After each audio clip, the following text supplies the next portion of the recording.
Welcome to the Introduction to FEMAP video series. In the previous video, we set up the material and element properties on the machined arm component and defined loads and boundary conditions. In this video, we'll continue the simulation process and mesh the geometry to create the finite element model. Then we'll set up the analysis parameters using FEMAP's Analysis Set Manager. With the model definition complete, we can then submit the job to be run using the NX-Nastran solver from within FEMAP. FEMAP has robust tools for mesh sizing and meshing. In addition to manually creating nodes and elements, you can extrude, revolve, and sweep meshes, and you have full control over mesh sizing for geometry meshing. FEMAP's meshing toolbox has powerful tools for editing geometry and meshes. In this example, we'll simply create a tet mesh on the arm. Expand the geometry object in the Model Info pane. Right-click the solid arm and select Tet Mesh from the menu. At this point, you can either mesh the part or change mesh parameters and/or mesh sizing. Let's take a look at the mesh sizes for the arm. You can define a different mesh size, and in this case we'll increase the mesh size slightly to 2.5.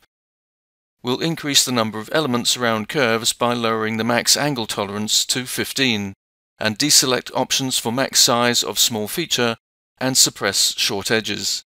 Details on mesh sizing and editing are covered in other videos.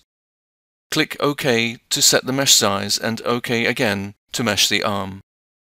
You'll see information about the resulting mesh in the Messages pane.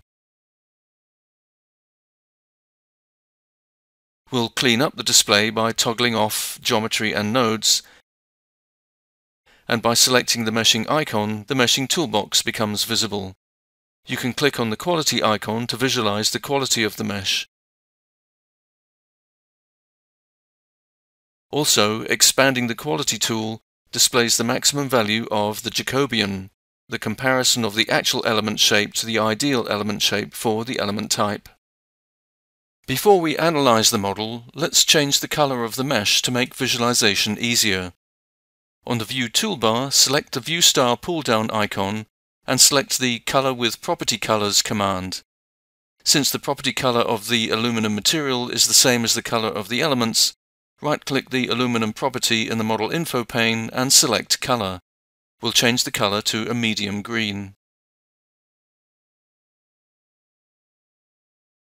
Now right-click Analyses and select Manage.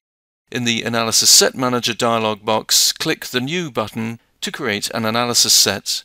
Since we're going to perform a linear statics analysis using NX-Nastran, the same as the preference setting for this particular FEMAP installation, we only need to enter a descriptive title for the analysis set.